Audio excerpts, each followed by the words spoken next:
ছোটবেলা থেকেই আমার মন খারাপ যখন হইতো তখন আমি কি করব কিছুই বুঝে উঠতে পারতাম না। কিন্তু একটা জিনিসই আমার মনে হইতো, সেটা হচ্ছে আমি সাজুগুজু করে ছবি তুললে হয়তোবা আমার কিছুটাও মন ভালো হইতো। অন্যদের মতো আমার লাইফস্টাইল ছিল না, আমার লাইফস্টাইল সম্পূর্ণ ব্যতিক্রম ছিল। পড়াশোনার বাইরে আমার কখনো বাইরে যাওয়া হইতো না এবং ভালোও লাগতো না আমার কোথাও যাইতে। আসসালামু আলাইকুম, সবাই কেমন আছেন? আবারও চলে আসলাম নিউ ব্লগ নিয়ে আপনাদের মাঝে। আজকের ব্লগটি সম্পূর্ণ অন্য রকমের। আমার মন খারাপের সময়গুলো আমি কিভাবে পার করি, কিভাবে আমার মনটা ভালো করি, আজ আপনাদের আমি সেটাই বলবো। আমি একটু বেশি রুড। মন খারাপ থাকলে কারোর সাথে কথা বলতে ইচ্ছা করে না, কি করব নিজেও বুঝে উঠতে পারি না, কিছুই ভালো লাগে না। লিটারালি আমি কি করব কিছুই বুঝে উঠতে না পারে শুধু আমি একটা জিনিসই তখন ভাবি যে এখন হয়তো আমার কিছু একটা করতে হবে এবং কিছু একটা করে আমার মন ভালো করতে হবে। আজ যখন আমার মন খারাপ তখন আমি কি করলাম, আজ হঠাৎ করেই বাসা থেকে বের হয়ে গেলাম। আর নিজেই যখন বের হই তখন আর তো আমাকে ভিডিও করিয়ে দেওয়ার মতো কেউই থাকে না। তবে আমি ফার্স্টেই বলে দিয়েছি যে আমার লাইফস্টাইলটা সম্পূর্ণ অন্য রকমের। আমি কখনো প্রয়োজন ছাড়া বাইরে বের হই না। তবে আজকেও আমার কিছুটা প্রয়োজন ছিল, আর সেটার জন্য মনটা ভালোও হবে তার জন্য আমি বের হয়ে গেলাম। মন খারাপের সময়গুলোতে আমার কারোর সাথেই কথা বলতে ইচ্ছা করে না, খুবই বিরক্ত লাগে কথা বললে। দ্যাটস ওয়াই নিজের ভালো লাগার মুহূর্তগুলো তো নিজেরই খুঁজে নিতে হবে, আর তার জন্য আজকে বের হয়ে গেলাম। যেহেতু আমার কিছু কসমেটিক্স কিনতে হবে, তো আমি চলে গেলাম কসমেটিক্স কর্নারে। এত সুন্দর ফুল আপনারা বুঝেই উঠতে পারবেন না এগুলো রিয়েল ফুল নাকি ফেক ফুল। তো কসমেটিক্স কর্নার থেকে আমার যে প্রয়োজনীয় জিনিসগুলো কেনার ছিল সেগুলো আমি নিয়ে নিলাম। এখন আমি কি করব, তো আমি যাই কিছু কাপড় দেখতে।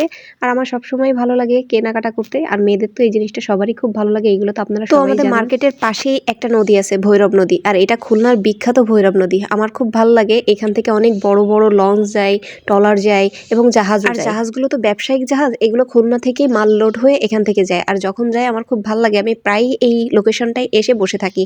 আর খুব সুন্দর ঠান্ডা বাতাস থাকে এখানে।